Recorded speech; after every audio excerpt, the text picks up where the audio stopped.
Kung mataas na ang RPM ng motor mo tapos walang hatak, isa lang ang problema niyang kaagad. Yung ating primary clutch, kung makikita ninyo, ito para to sa aking Honda Wave. Pero pare-parehas lang ng issue yan. Like yung ating XRM 125, FI man yan o carb. Yung Wave 125 natin, yung Smash, yung Krypton, yung Dash, CX, Shogun, Raider J, SYM, yung mga Rusio, lahat ng China motorcycle at semi-automatic na motorcycle, ganito lang talaga ang kadalasang sira niyan. Mahina ang hatak, mataas ang RPM, isa rin sa dahilan kung bakit nagkakaroon tayo ng overheat.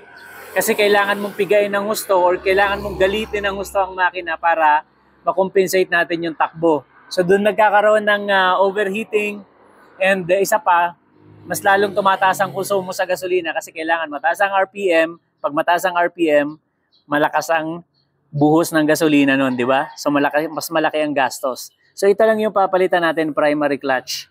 Pero kung meron kang enough na budget, much better na palitan mo na rin yung clutch housing set niya. Magkakasama na yon. Isang bukas na lang ng crankcase natin at yung langis din kasi, di ba? Saka yung labor. Kung may enough ka naman na budget para mas smooth talaga.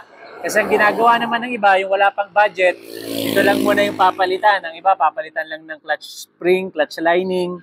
Pero much better kasi pag set na, kasama na yung spring, kasama na din yung clutch lining, pressure plate. Isang set na yon, pati yung clutch housing, magkakasama na. So mas makakatipid ka pa, kasama na rin to. Kung may mga katanungan pa, comment mo lang sa baba ng video to at lahat yung pupusuan natin at sasagutin din natin.